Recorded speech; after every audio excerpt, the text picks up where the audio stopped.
আসসালামু আলাইকুম ভিউয়ার্স, আপনারা সবাই কেমন আছেন? আজকের ভিডিওতে জানতে পারবেন যে ব্রুডিংয়ে পাখিকে কি খাওয়াতে হয়। আমাকে বেশ কয়েকজন ভাই বলছেন যে ভাই ব্রুডিংয়ে আপনি কি পাখিকে কি খাওয়ান? এইটা একটু যদি আপনি বলেন তাহলে আমরা উপকৃত হব। কারণ আমি দেখছি আপনার বাচ্চা কাটে না। হ্যাঁ, ঠিক আছে, আল্লাহর রহমতে আমার বাচ্চা কাটে না। খুবই কম। যদি বাচ্চা নাভিক আছে বা কোনো এ প্লাস গ্রেডের বাচ্চা হয় তাহলে বাচ্চা কাটার সম্ভাবনা খুবই কম থাকে। আপনারা একটা জিনিস দেখেন যে ব্রুডিংয়ের সময় আপনার লাইসোবিট নিয়ে দৌড়াদৌড়ি করেন। লাইসোবিট নিয়ে দৌড়াদৌড়ি করা উচিত না। এইখানে হচ্ছে বাচ্চা যখন 0 দিন থাকবে তখন আপনার নাভি শুকানোর জন্য একটা ওষুধ দিবেন। দেন ক্যালিফ্লোর লিভক্সিন, লিভক্সিন দেখছেন? লিভক্সিন এটা হচ্ছে একে দিতে হবে। আর লিভক্সিনের সঙ্গে দিবেন হচ্ছে ইমুগ্রো। ইমুগ্রো হচ্ছে ৩ লিটার পানিতে ১ ml এই পরিমাণে আপনি খাওয়াবেন। তো তাহলে আপনার এই নাভি কাঁচাটা দূর হয়ে যাবে মোটামুটি। এই হয়। আর ক্যালসিয়ামটা এটা পরে ৯ দিন বয়সে দিতে হয়। আমি এমনি এটা দিয়ে রাখছি। পরবর্তীতে আপনি জানাবো পরে আবার কি দেওয়া হয়। তো যাই হোক, এখন আপনি দেখেন যে আমার পাখিটা মোটামুটি ১৮-১৯ দিন ২০ দিন বয়স। সেই ২০ দিন বয়সে দেখেন পাখি মোটামুটি মাশাআল্লাহ আছে। এই পাখিগুলো বিক্রি করব। এখানে কয়েক হাজার পাখি আছে। এখান থেকে মেয়ে পাখিগুলো বিক্রি করব। যদি কারো লাগে তাহলে অবশ্যই আমাদের স্ক্রিনে দেওয়া নাম্বারে যোগাযোগ করবেন ইনশাল্লাহ। আর আজকের ভিডিওতে আমি বেশ কিছু জিনিস জানাবো আপনাদেরকে। সেটা হচ্ছে আমি একটা ট্রাইপড কিনছি, গ্যাম্বল। এই গ্যাম্বল দিয়ে ভিডিও করব, যার কারণে গ্যাম্বলটা কিনছি। এই গ্যাম্বল দিয়ে কেমন ভিডিও হয় এটা দেখার জন্য আমি গ্যাম্বলটা একটা বাহিরে একটা জায়গায় সেট করছি। সেট করে দেখতেছি আসলে আমাকে ঠিকমতো ট্র্যাক করতে পারে কিনা। যার কারণে আমি নিজেই দেখতেছি, নিজেই বারবার করতেছি, বসতেছি। দেখেন বিষয়টা আপনারা দেখে জানাবেন যে আসলে এই ট্রাইপডটা ঠিকমতো ট্র্যাক করতে পারতেছে কিনা আমাকে। তো টুকিটাকি কাজ করতেছি আমি এখানে, যে মানে বিভিন্ন কাজ করার চেষ্টা করতেছি যে আমাকে ট্র্যাক করতে পারতেছে কিনা আর কি। তো মোটামুটি ট্র্যাক পুরা সময়টাই করছে, জাস্ট যে এই জায়গাটা একটু ট্র্যাক ছেড়ে দিছে, এই জায়গাটা। তখন আমি আবার আসলাম, সেন্সরে আবার ধরলো, ধরার পরে তারপরে আবার মোটামুটি ট্র্যাক করলো। মোটামুটি প্রত্যেকটা ভিডিওতেই মানে যতটুকু সময় ভিডিও করছি ততটুকু সময় পুরোটাই আমাকে ট্র্যাক করছে। বসলেও ট্র্যাক করতে পারছে, আবার দাঁড়ালেও ট্র্যাক করতে পারছে। তো এটা আমার হচ্ছে dual axis tripod. Dual axis মানে ডানে বাঁয়ে সামনে পিছনে দুই দিকে যেতে পারে। এই টাইপের ট্রাইপডটা আমি নিছি, মোটামুটি ভালোই মনে হচ্ছে আমার কাছে।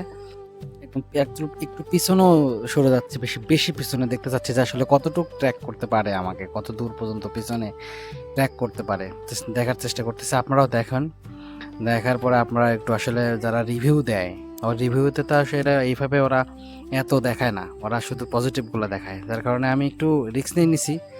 যার কারণে যে পিছনে এই দিকেও গেলাম, কিন্তু এটা কিন্তু ঝাঁটাটা নেওয়াটা জাস্ট আমার এই যে অর্ধাঙ্গিনী গোটা এলাকাটা সুন্দর পরিপাটি করে ঝাড়টার দেখুন চকচকা ঝকঝকে করে রাখে। এখানে ঝাড় দেওয়ার কোনো প্রয়োজন নাই। তারপরও আমি একটু বাইরে বাইরে করতেছি ঝাঁটা নিয়ে এসে দেখার জন্য যে আসলে ট্র্যাক আমাকে কত দূর পর্যন্ত করতে পারে। আপনারাও দেখেন, আমিও একটু দেখি।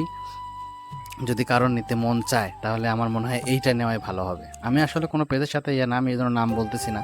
নাম বললে হয়তো বুঝবেন যে আমি এটা একটা অ্যাডভাইস দিচ্ছি, কিন্তু না, অ্যাডভাইস না। এটা আমি ব্যক্তিগতভাবে অনেক দেখার পরে এইটা আমার চয়েস হয়েছে।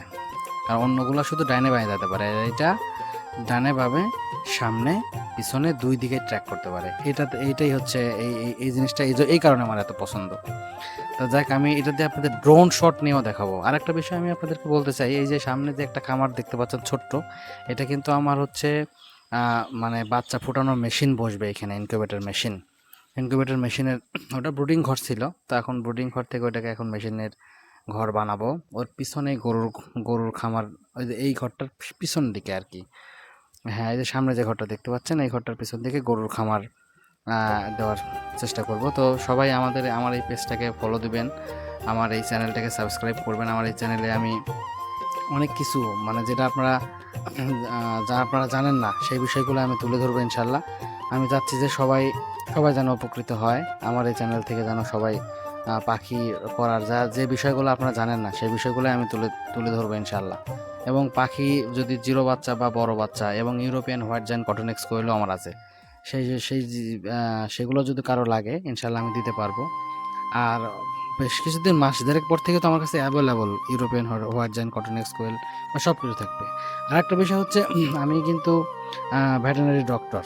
হ্যাঁ, ট্রেনিং প্রাপ্ত, সরকারিভাবে ট্রেনিং প্রাপ্ত ভেটেরিনারি ডক্টর, এটারও ট্রেনিং করা আছে, আমার সার্টিফিকেট আছে। এটা নিয়েও আমি বেশ কিছুদিন কাজ করছি চিকিৎসার উপরে, যার কারণে ভাবলাম যে খামারটা করে আমার এই অভিজ্ঞতাটা খামারেও একটু দিই।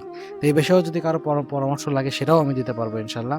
তবে তার জন্য আমার পেজটাকে আপনাদের সাবস্ক্রাইব করে রাখতে হবে, বেল বাটন অন করে রাখতে হবে, তাহলে আমার যে কোনো বিষয় আমি ছাড়লে আপনারা সব ইনস্ট্যান্ট আপনারা পেয়ে যাবেন, তথ্যগুলো আপনারা পাবেন। তো আমার পাশে থাকবেন আপনারা সবাই। আপনাদের কাছে আমার করজোরে অনুরোধ যে আমি আসলে অনেক দিন যাবৎ ভাবতেছিলাম যে একটা পেজ খুলে কাজ করব, চ্যানেল খুলে কাজ করব, করা হয় না। তো আশপাশের রিলেটিভ কিছু মানুষ বলতেছিল যে এই চ্যানেলটা খুলে কাজটা করো, আমার এই চ্যানেলটা নতুন, সবাই সফলতা পাচ্ছে, তুমিও পাবা।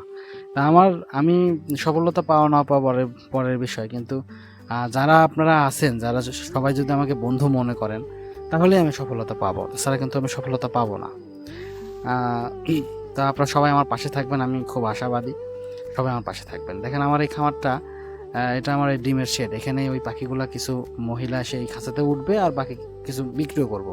মানে সব উঠালে আমার এই ঘর হয়তো ভরে যাবে, কিন্তু এখন এই মুহূর্তে না, এখন ডিমের চাহিদা আস্তে আস্তে বাড়বে, আমি আস্তে আস্তে শেডও বাড়াবো। এখানে মোটামুটি 5,000-এর শেড আমার। ইন্দুরের জ্বালায় ছিলাম, ইন্দুরের জ্বালায় দেখেন ইন্দুর কি অবস্থা করছে দেখলেন তো।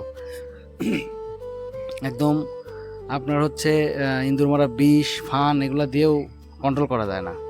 যাকে এখান থেকে মোটামুটি এখন পাখি নাই তো অনেকটা মুক্ত আছি। তো আরেকটা ভাই বলছিল যে ভাই আপনার ওই ছোট পাশে একদিনের ভিডিওতে দেখলাম যে হ্যাঁ এই যে পাশের এই ছোট ঘরে কি আছে, তাই আপনারা দেখেন যে ছোট ঘরে এটা হচ্ছে আমার জেনারেটর মেশিন, যেহেতু আমার ইনকিউবেটর মেশিন আছে। তাছাড়া ব্রুডিংয়ের সময় কারেন্টের, বাংলাদেশের কারেন্ট তো খুবই জ্বালায়, গ্রাম্য পর্যায়ে খুবই জ্বালায়। শহরে হয়তো বা একটু থাকে, কিন্তু গ্রামে খুবই জ্বালায়, যার কারণে জেনারেটরটা নিচে ব্রুডিংয়ে আমার খুব সুবিধা হয়।